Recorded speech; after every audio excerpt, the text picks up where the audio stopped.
수많은 교회들이 있는데 어떻게 교회가 선교를 감당해야 되는데 이 선교적으로 되어가지 않을까? 제일 큰 걸림돌이 저희 교회는 제가 걸림돌이고 그리고 교회들마다 그 리더십들이 참 걸림이 많다는 생각이 들었거든요. 그래서 저에게 이제 30분을 주셨는데 모르겠습니다. 사실은 여기 이 분량이 사실 더 넘어가는 분량인데 제가 빨리빨리 나누는데 사실은 제가 다른 포럼이나 이런데 특별한 경우 아니면 사실 제가 죄송해서라도 잘 안 나오고 그러는데 어떻게 보면 저희 교회 최근의 사역과 방향과 비전을 이 서정 포럼에서 제가 처음 좀 오픈하면서 이렇게 좀 나누는 것 같습니다. 그래서 다루지 못할지라도 백만잡이랑 운동 관련해서 좀 나누는데 근데 기도하는 마음으로 나눕니다. 저는 오늘 이 시간이 정말 카이로스의 시간과 같이 우리 황 박사님 이렇게 말씀 전하실 때마다 너무 가슴이 뜨거워집니다. 이게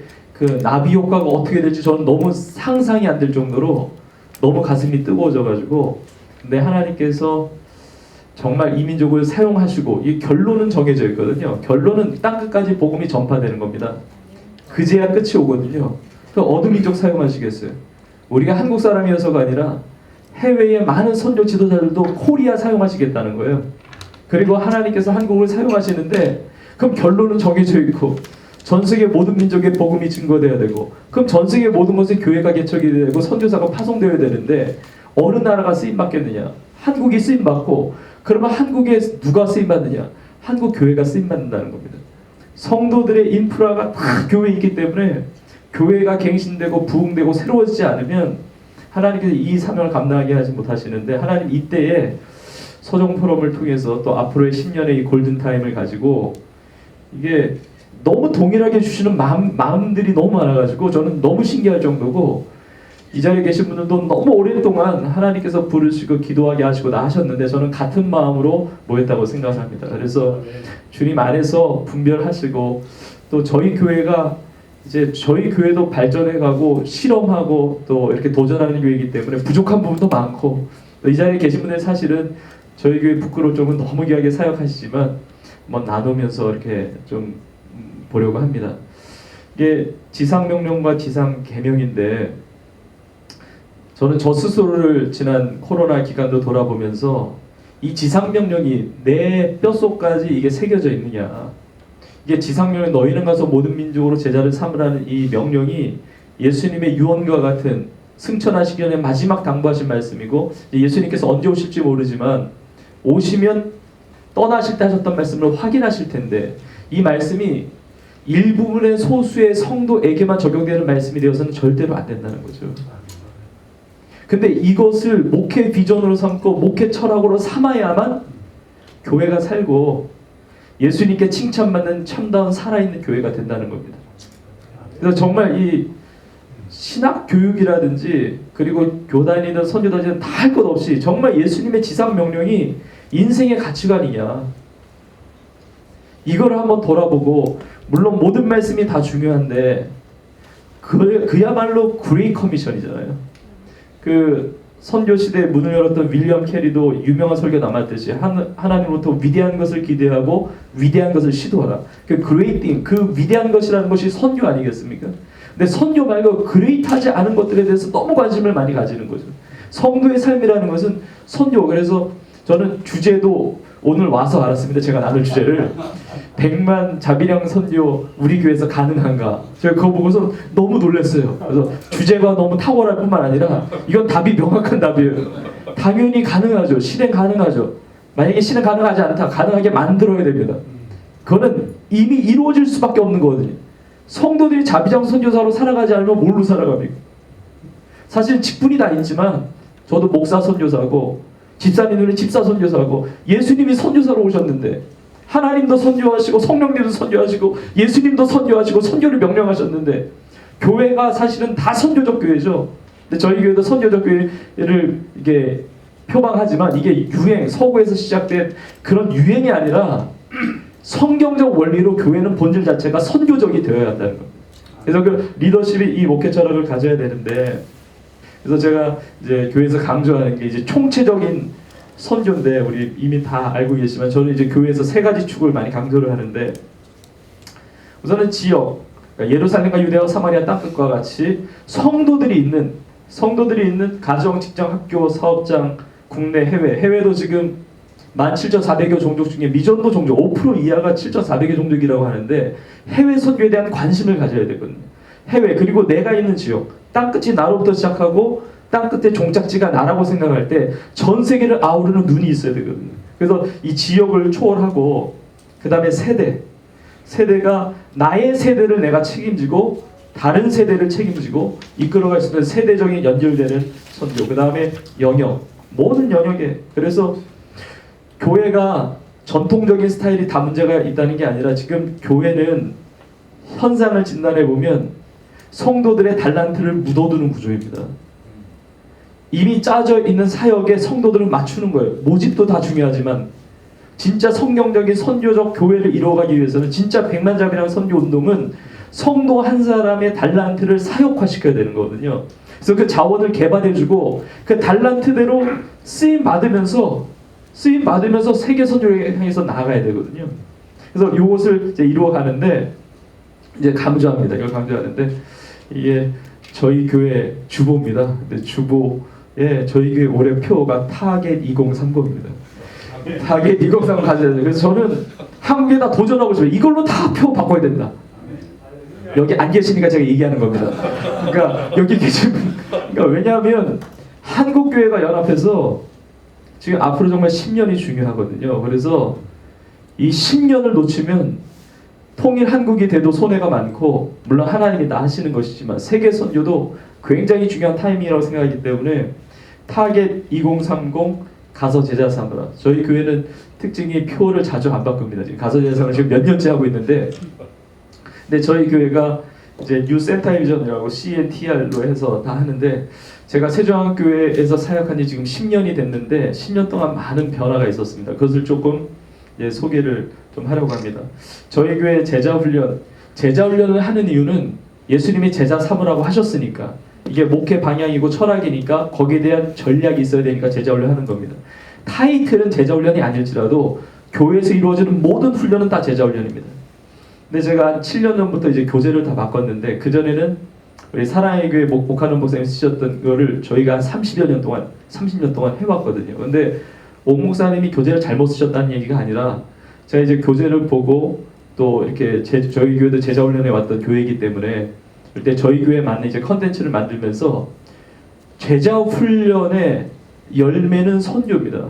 제자훈련의 열매는. 근데 우리나라의 제자훈련은, 그러니까 제자훈련 프로그램이 아니더라도 교회 안에서 이루어지는 대부분 프로그램, 제가 이걸 말씀드린 것은 여기에서부터 제자 삼는 사역이 시작하기 때문에 그렇거든요. 선교가 뚝 떨어져 있는 것이 아니라 심고 자라나고 제자 삼는, 세례를 주기 위해서는 복음 전해야 되고 너에게 분만 모든 것을 가르쳐 지키게 하는 양육과 훈련의 과정을 통해서 또 제자를 삼는 거거든요.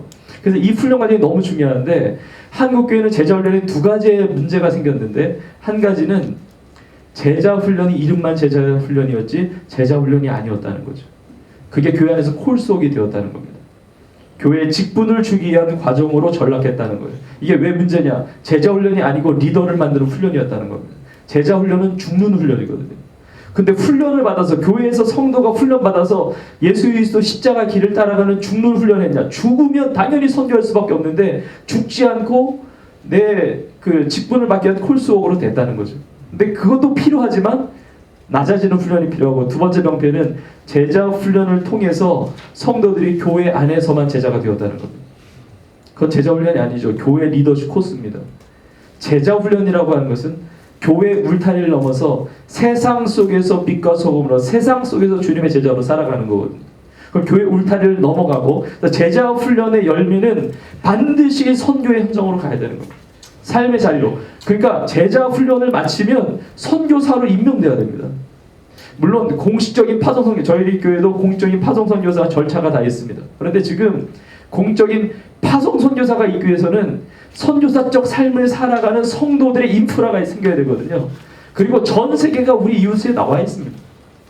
이제 2030년 되면 거의 이주민들이 500만 넘어간다는 통계도 있는데, 이제 전 국민의 10명 중에 한 사람이 외국분이고, 교회들마다 외국인 쉼터도 있고 이주민 노동자도 있고 많은데, 이미 전 세계가 내 옆집에 와 있는데 전도냐 선교냐 이 개념 자체가 불분명해졌고 이제 영역적인 어떤 지역적인 바운다리가 다 깨졌습니다. 근데 성도가 정말 내가 있는 자리에서 선교사로 살아갈 수가 있느냐, 그게 자비랑 선교사이든 공적인 선교사이든 이게 중요하다는 거죠. 그래서 제자 훈련을 통해서 저희 교회에서 이루어진 거는 그 목표가 선교사가 되는 걸로 다 수정을 한 거예요. 그래서 제자 훈련을 저희 교회도 2, 3년을 받아야지 이게 수료를 합니다. 그런데 제자 훈련 받았는데 선교사가 아니야? 그럼 다시 받게 합니다. 제가 오늘 설교도 그거 했습니다. 제자 훈련 받았는데 이제 다음 달부터 시작을 하는데 제자 훈련 받았다, 제자반 받았다, 사역자반 받았다. 근데 내가 선교사로 살지 않는다? 다시 받아야 된다고. 그건 제자 훈련 받은 게 아니거든요. 그래서 이 목표를 가지고 교회 어떤 일정한 양육과 훈련 프로그램을 마치면 한국 교회는 선교사로 다 파송해야 됩니다. 교회가 없어지고 흩어지는 한이 있더라도 선교사로 파송해야 교회가 살고 선교가 사는 거거든요. 그래서 저희 교회 지금 이제 코로나 상황에 세가족 온라인으로 다 교육합니다. 세가족도 온라인, 성장반도 온라인, 제자반, 사역자반도 제가 온라인으로 하고 온라인으로 하다 보니까 해외 파송된 선교사님들도 청강하러 들어오시더라고요. 선교지에서 이렇게 손 들고 하시고 그리고 뭐 바이블 아카데미나 이런 것들 다 온라인. 근데 이 목적이 성경 공부하는 게 아니고 성경이 내 삶의 역사에서 그 말씀에 순종하는 제자들로 키우는 거죠. 그 말씀에 순종하는 제자들로. 그래서 지금 계속 이루어지는 거 가정학교, 아버지 학교 같은 이제 가정학교 다 온라인으로 하고 그리고 전도학교도 온라인 기도회를 하고 그리고 직장인 학교도 온라인 학교 다 이 선교의 목적이 있는 겁니다. 지상 명령, 주님의 명령. 그리고 단지 선교 학교도 얼마 전에 했는데 단지 선교 학교도 다 온라인으로. 그리고 저희 교회 그 세종 전문의 또 선교 훈련이 있습니다. 근데 놀라운 것은 뭐냐면 지금 코로나 시기에 성도들이 훈련을 받는데 역대 가장 많은 인원이 동참하고 있습니다. 그동안 매년 했던 거에 배가 이상으로 동참하고 있거든요. 여기서 온라인상에서 불이 붙습니다. 선교에 헌신하고 내 삶의 자리에서 어떻게 선교사로 살아가야 될 것인가. 지난주에 통일선교 아카데미 또 온라인 강의에 들어서 우리 성도님들이 또 동참하고 있고요. 그러니까 북한 선교에 대한 것도 온라인을 통해서 말씀 훈련 받는데 결국은 선교사로 살아가는 겁니다. 그래서 이 부분을 이제 자비량 선교사기 때문에 이제 해외로 보내시면 길을 열어주시면 가는 거고 그러니까 지난 한 주 동안에도 저희 교회 몇 명 선교사로 파송했습니다. 지난 주간에 중국 신장 위구르족 선교하시는 선교사님이 거기에 들어갈 수가 없으니까 저희 우즈베키스탄으로 지난 수요일날 들어가셨어요. 비자가 나와가지고 기적적이라고 그러더라고요. 근데 제가 만나서 감동받았던 게 뭐냐면 길이 열려서 너무 감사하다는 거예요. 근데 보면 한국교회 지금 상황을 보면 코로나 시기여서 전도 안 해도 되고 선교 안 해도 되고 그것도 티도 안 나고 그래서 좋아하는 성도들이 많아요. 근데 진짜 선교적 DNA를 가지고 있는 성도들은 그 코로나임에도 불구하고 길이 열려진 것에 대해서 감사하는 거예요. 그래서 우즈베키스탄에 들어간 겁니다. 6개월 비자를 받고 들어갔는데 성도는 자비랑 선교를 하려면 선교의 DNA를 깨울 수 있는 선교적 도전이 일어나야 되는데 저는 가정이 굉장히 중요하다고 생각해요. 그래서 가정 예배부터 이번 코로나 기간에 세우도록 하고 그래서 가정에서 저희 교회 교패를 다 바꿨는데 교패가 있고 옆에 명패가 있는데 이 명패는 뭐냐면 가정 예배 드리는 가정만 붙여라. 그래서 가정 예배 안 드리면 창피해서 이거 안 되게 가정 예배 드리는 교회는 그러니까 가정은 그냥 붙인 거예요. 그러니까 가정 교회처럼 초대교회 같이. 그래서 가정 예배 드리고 그다음에 이렇게 붙이고 그다음에 저희 교회 이제 발사랑 전도팀이 있습니다. 우리 선교사님들 이렇게 섬기고 다 하는데 발 마사지로 이게 전도하는 법이 있었거든요. 근데 이슬람권이 굉장히 효과적입니다. 저희 인도네시아에 이렇게 같이 현지 교단과 연결해서 했는데 무슬림들이 발 마사지 받으면서 주님 앞에 돌아온다는 거예요. 왼발 하면서 접촉을 하고 오른발 하면서 복음 전하고 그러니까 발을 만져주고 터치하니까 무슬림들이 주님 앞에 돌아온다는 거예요. 그래서 이거를 QR코드를 해가지고 전 성도를 다 주면서 가정에서 발 마사지 해라. 여러분 코로나 시기에 가족은 대면입니다. 가족들끼리 마스크 쓰고 생활하는 사람 없거든요. 여러분 이 코로나 시기에 가족 전도를 위한 하나님의 놀라운 기회예요. 이걸 해서 사랑을 실천하면서 해라. 그리고 저희 이제 상담센터가 있으니까 부부간의 대화, 청소년과의 대화, 아이와의 대화 이런 것들 QR코드를 해서 교육을 시켜주면서 하는 거예요. 발 마사지도 하고 하면서 예배도 드리고 그러면서 지난 한 해 동안에 가족 전도를 많이 했습니다. 많이 해서 가족을 구원했고 그리고 이렇게 편지도 쓰고 이렇게 운동을 벌여서 그래서 코로나 상관없이 성도들이 각자가 복음의 일꾼으로 살아갈 수 있도록 길을 열어주는 거예요. 도전하고. 그래야 가서 어디 해외 나가서 선교 시작하는 게 아니고 여기서부터 시작해야 보내시면 선교하는 거잖아요. 그래서 가정에서 하고, 그 다음에 이제 지역 선교인데, 모든 교회들이 지금 지역을 놓고 있는데 지역 선교를 해야만 선교적 교회를 백만자배하기 가능합니다.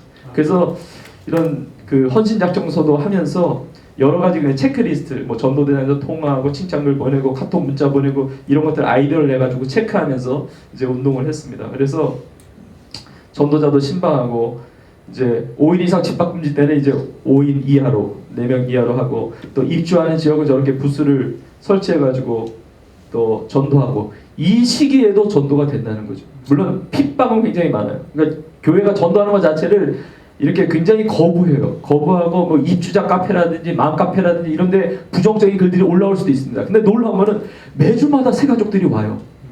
수평 이동이 아니고, 그러니까 지금도 추수할 일꾼들을 통해서 하나님께서 희어져 추수하게 되었다고 그러거든요. 지금도 하나님은 그 심장이 뛰고 계신 거예요. 지금도 구원받을 영혼이 있는 거예요. 코로나 시기라고 지나가는 게 아니고, 코로나 시기에도 구원받을 영혼들이 있는 거예요. 이 영혼들을 한국교회가 품고 전도해야지 앞으로 하나님의 코로나 이후 시대를 한국교회를 사용하신다는 거죠. 그래서 이게 전도팀 등에서 하고 여러 가지 전도 물품을 통해서 한 겁니다.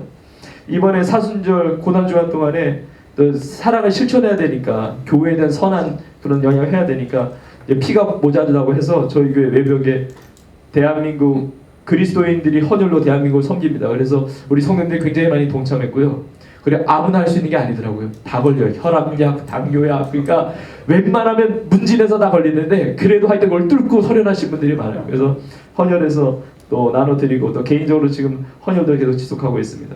헌혈의 방문해서 뭐 인증샷도 올리고, 노숙자 근효사, 지금 노숙자분들이 굉장히 어려운데 거기에서 4인 이하로 가가지고 도와주고, 그 그룹으로. 이 왼쪽은 좀 작년에 있던 건데, 그리고 저희 교회 상담센터가 있는데 비대면도, 그러니까 대면도 아니라 비대면으로 온라인으로 상담이 굉장히 많습니다.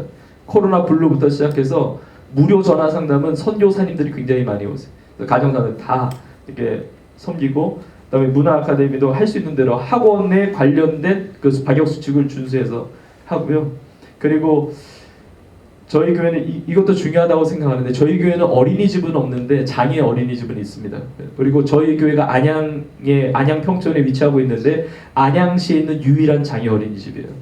그래서 교회가, 이거는 지역마다 상황마다 다르겠지만 지역사회 선교를 위해서 직간접적인 선교와 섬김, 이걸 통해서 그 지역을 살리는 데 쓰임 받아야, 그리고 이것에 이 성도들이 동력화돼서 이제 참여를 합니다. 그리고 이렇게 NGO를 통해서도, 교회 있는 NGO를 통해서도 이렇게 복지나 구호물품 이거 이렇게 전달하는 장면이고요. 코로나 기간에 그 7가지 사랑운동을 좀 펼친 바가 있습니다. 이게 잠깐 그냥 말씀드리면, 지역 상권, 그리고 교회를 통해서 상권을 살리는 운동까지, 지역 경제, 그래서 태신자들을 위해서, 전도 대상자를 위해서 상품권을 사가지고 선물하고, 그걸 이제 지역 경제를 돌리는 운동이고요. 지역 환경, 교회 안에 방역만이 아니고 그 지역 사회를 방역을 해주는 거예요. 그래서 어디 뭐 그 이렇게 방역이 필요한 곳에 들어가서 섬겨주는 거죠. 그리고 지역 거리에서 이 가판대만 설치하고 필요한 대로 가져가시면 되고, 등산로 입구나 내려올 때나, 그러니까 섬기는 거예요. 계속 사랑을 실천하는 겁니다. 그리고 이렇게 심어야 코로나 지난 다음에 복음을 전해도 거부감 갖지 않고 지역사회에서 인정받고 복음의 문이 열린다는 거죠. 그래서 취약계층의 반찬을 만들어서 노숙자분들이나 또 지역에 이제 나누는 겁니다. 그리고 공공기관도 너무너무 수고하잖아요. 지금 의료기관이나 보건소나 의료 관계자들, 방역단 너무너무 수고하는데 누군가 격려해줘야 되는데, 교회가 격려해주고 성도님들이 격려해주고 하면 그 마음이 열리는 굉장히 중요한 지금 기회를 지나가고 있거든요. 그래서 이 일에 같이 이제 동참하는 겁니다. 그다음에 미자립 교회 같이 또 보고요. 이렇게 저희 교회 옷가게 폐업 정리하시면서 미자립 교회 목사님들 사모님 기증하시는 것도 있고, 이렇게 미자립 교회 미디어 세미나도 열어드리고, 이런 것들 이제 같이 돕는 겁니다.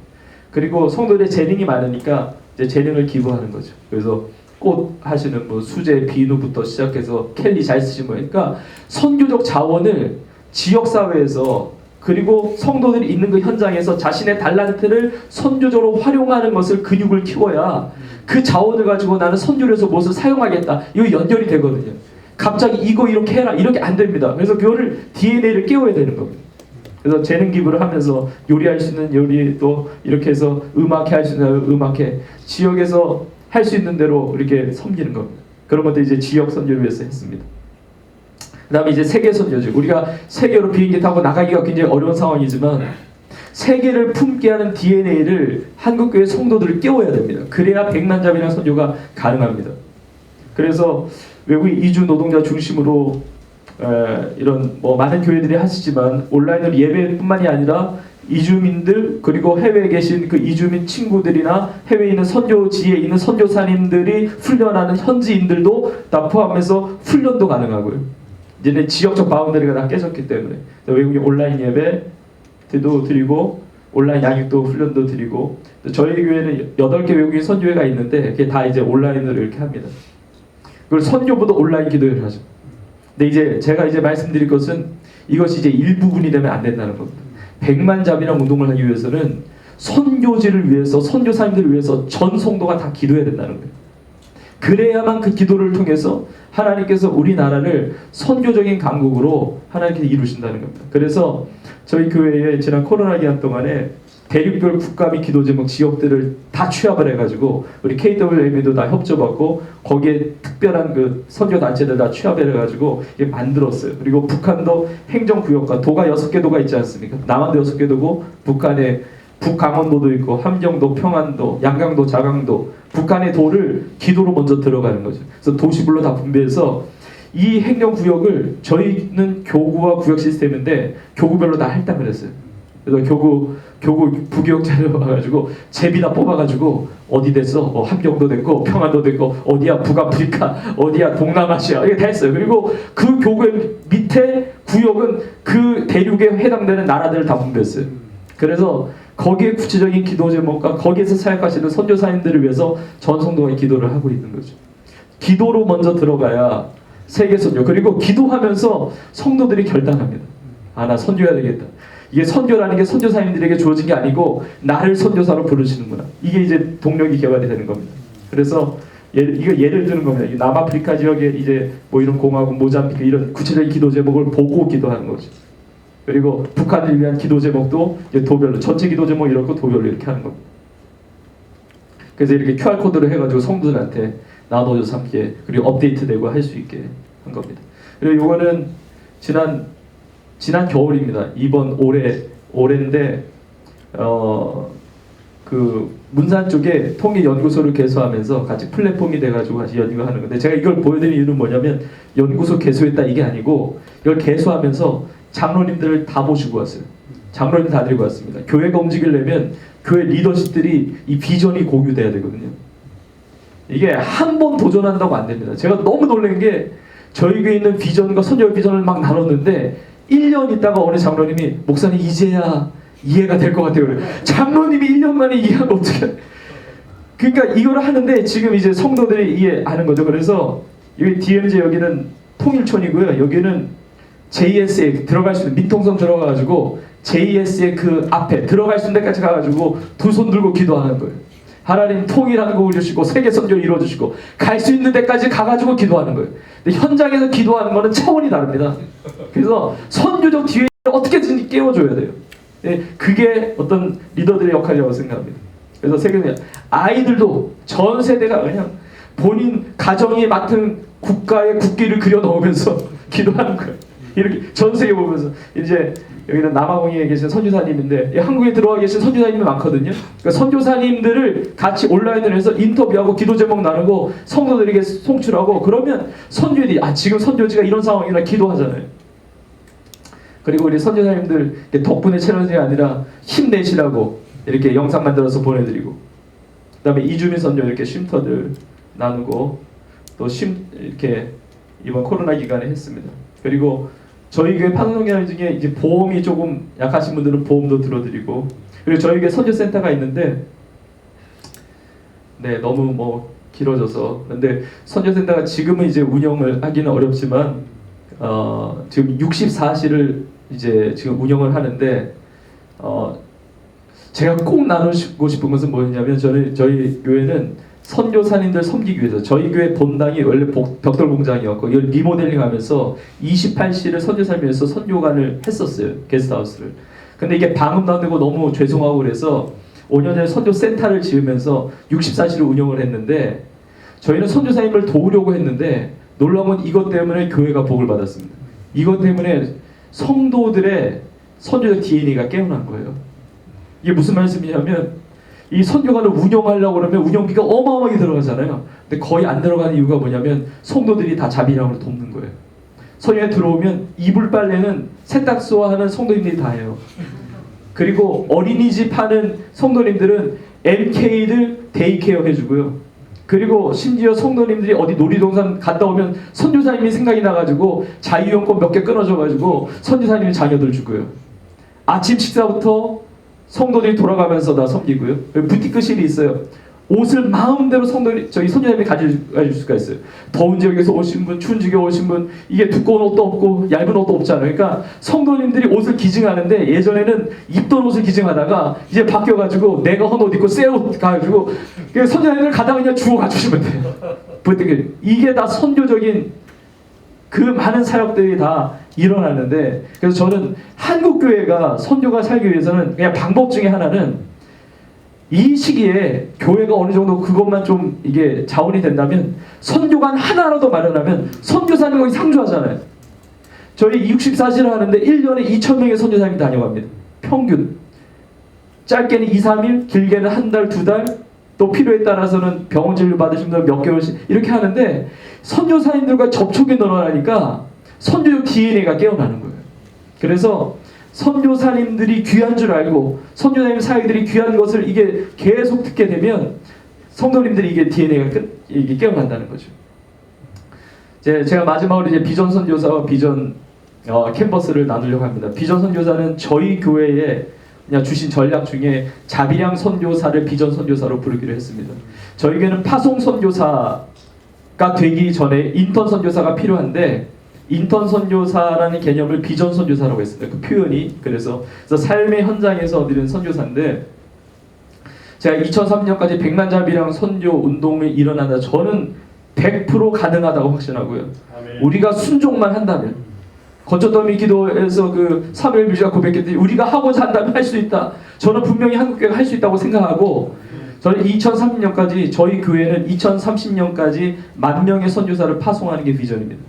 그래서 저희 교회 이제 비전들이 있는데 그래서 앞으로 10년 동안 이제 하고 이 코로나 시기에 비전 선교사 신청을 받았어요. 그래서 저희 교회 일정 양육 제자 훈련을 다 마쳐야 됩니다. 그리고 선교사로 살아가야 되는 사람, 선교사로 파송받기를 원하는 사람, 그것이 이주민 선교든지 직장 선교든지 아니면 다른 선교지 선교든지 아니면 미자립교회도 없는 선교든지 어떤 선교든지 자기의 재능과 직업과 그것을 가지고 나는 선교사로 살아가겠다 라고 결단하는데 신청을 받았는데 신청을 받을 때 사실 뭔지 모르고만 신청을 받은 거죠. 근데 했는데 왜냐면 안 하면 안 된다고 그러니까 그래서 근데 받고 나서 제가 훈련을 했습니다. 비전 선교사가 무엇인지 자비량 선교사로 살아가는 것이 무엇인지 그걸 훈련해서 지난 코로나 기간에 훈련하고 기도한 거고요. 너무 감사한 것은 이게 지난 송구영신 예배 때입니다. 송구영신 예배 때 이렇게 드렸는데 이 송구영신 예배 때 2021년, 2030년까지 10년의 원년이 2021년 올해를 시작하면서 우리 교회 성도님들 중에 908명이 임명받고 파송됐습니다. 908명의 성도님들이 선교사로 임명됐어요. 그리고 지금 비전 선교사 살아가고 있고 그리고 저는 오늘도 또 파송하고 왔습니다. 오늘 한 집사님이 안수 집사님인데 또 신학을 하셔가지고 미자립교회 순회 선교하겠다고 또 비즈니스를 통해서 그래서 파송했어요. 마지막 예배 파송하고 왔는데 그분은 작년 한 해도 미자립교회를 섬겼는데 파송한 거죠. 미자립교회 섬겼는데 너무 어려운 교회인데 부흥이 일어나가지고 너무 감사하게 너무 부흥이 저는 사실 여부는 모르겠어요. 그 집사님 때 부흥됐는지 이건 모르겠어요. 근데 본인의 간증이에요. 본인이 섬기면서 한 해 너무 놀라운 부흥을 주셔서 건축을 준비하고 있대요. 미자립교회가 이 놀라운 애. 그래서 이렇게 하는데 908명은 제가 10년 동안 보면서 정말 기도하면서 도전하면서 이 908명에게 153 운동의 비전을 줬어요. 한 사람당 5명씩 한 해에 전도하고 3명씩 양육한다. 5명 전도하고 3명 양육한다. 물론 결과는 하나님이 하시는 거지만 복음의 열정으로 뛰어들어보자. 그렇게 되면 비전 선교사들이 사역 자반을 마치면 비전 선교사를 임명할 수 있거든요. 이제 기하급수적으로 늘어나는 걸 바라보는 거예요. 물론 하나님이 하시는 거지만 우리가 노력을 해도 한 명 얻기도 힘들 수 있지만 그 열정을 가지고 하는 겁니다. 그래서 이거는 비전 선교사 파송하는 거. 그리고 저희 교회 청년들은 그냥 뭐 이렇게 여기는 이제 군대를 갔는데 그냥 군대 간다고 그러고 훈련 받았으면 그냥 안 보내요. 군 선교사로 파송해 버려요.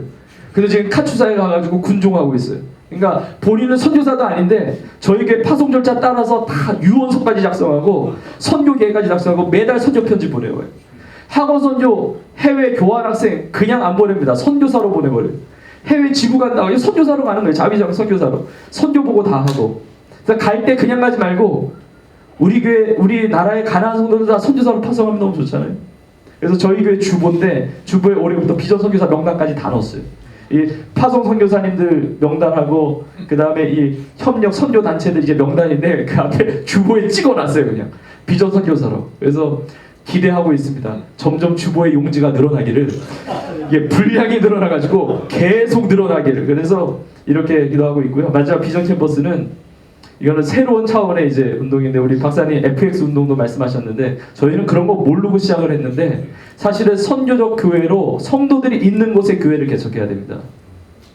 여러분 뭐 분립 개척도 좋고 파송도 좋고 뭐 지교회 개척하는 것도 다 좋은데 저희 교회도 지교회도 있고 다 그러지만 근데 그것보다도 성도들이 선교의 DNA를 가지고 성도들이 있는 곳에서 교회가 개척돼야 되거든요.